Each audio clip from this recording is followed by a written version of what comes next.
Welcome to JW. I'm kidding, I'm not doing that. Come on. This is not JW Borg Broadcasting Propaganda Channel. This is Thinking Caps. I'll bet you thought I had gone away for a while. Nah, I've been thinking this whole time. So, let's get our thinking caps all wound up, nice and aligned, because we're going to talk about money.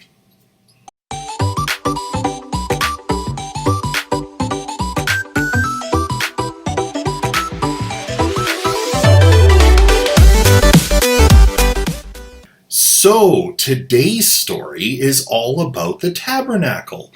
And for those of you that are not Bible students or formerly Bible students or Jehovah's Witnesses or ex-Jehovah's Witnesses,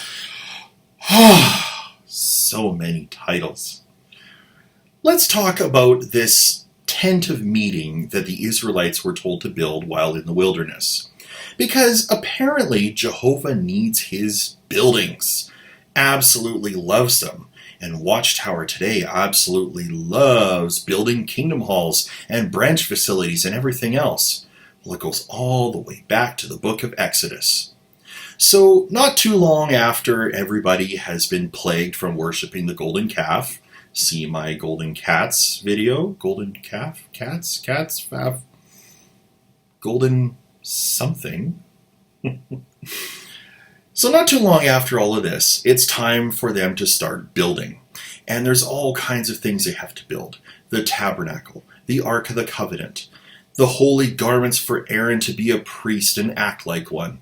Which seems kind of funny, why do you need a garment to act like a priest? I could be a priest wearing my shield of faith right here. At any rate, so there's all kinds of gold and silver and jewels that are needed. I mean, Aaron's breastplate alone needs 12 gems in it, one for every tribe of Israel. And then there's all of the fancy garments for his sons to also be priests. And then there's the utensils, and so on and so forth. So, an announcement is made at the local needs discussion amongst the camp. For anyone whose heart feels like it motivates them, does this sound like Stephen Letts talk? Anyone whose heart motivates him, come on down! Donate your goodies! That plague that you had to forget about that plaguing goodness. It's all in the past, Yes, I know you spent a bunch of your gold on that calf, and yeah, we ground it down and threw the gold dust into the water and made you drink it. But now we need a contribution, brothers and sisters, of any gold and silver and jewels that you can spare to build this thing. And what winds up happening, and honestly, I have to wonder about this.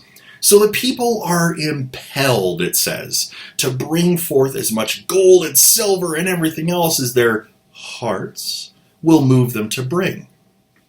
And eventually, it gets to be that they've brought so much that it's enough for everything that has to be built. And the Bible even says that it's more than enough. So then, the people have to be restrained from bringing it in. No, please, stop bringing your gold and your silver and your jewels. Please, it's too much. We can't handle it anymore. Please, stop. Really? People had to be restrained from donating, eh? At any rate, so the work is done, everything is built and put together, and then now Jehovah supposedly has a fancy tent to live in, to be replaced sometime later by a temple, but that's a whole other story. So Watchtower has used this story to talk about how God loves a cheerful giver. And in the May 2015 JW Borg propaganda broadcast, we had Stephen Lett talking about the idea that we are not an organization that would ever want to be confused with soliciting funds. No! Oh my God, I'm doing it again. As soon as you talk about rubber-faced Lett, you can't help but just have a rubber face. And rubber eyebrows, too. Anyway, as he was talking about the whole idea of more money, stop it! Going out than is coming in. Stop it! More money going out than is coming in. He used this story to try to woo the audience into the idea of donating funds, to give freely. Set them up with this big story about the contribution and people that were just had to be restrained from bringing in their money. And then when everybody has been Bible bombed, hey, that could be a good one. When everybody's been Bible bombed, trademark pending, then it's time to solicit for funds. And as much as you may want to claim, Watchtower, that you do not solicit for funds, come on, let's call a spade a spade. Let's call a batleth, shall we?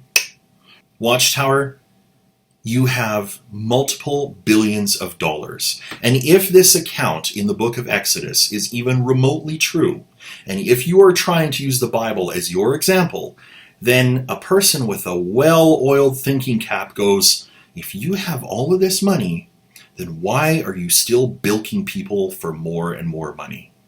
Why are you coming to the city of Edmonton and begging for money to run your conventions? Why? And if you think, wait, what? What's he talking about? I have documentation that proves that, yes, they receive money from the cities. And I would encourage anybody using the Freedom of Information Act, if you have one that's available to you, you should go to your cities, especially if it's a convention hosting city, and ask for documents about what has been done between them and Watchtower when it comes to money for running their conventions. Watchtower claims that they don't solicit funds. Liar, liar, pants on fire. Anyway, that's something to, make you go,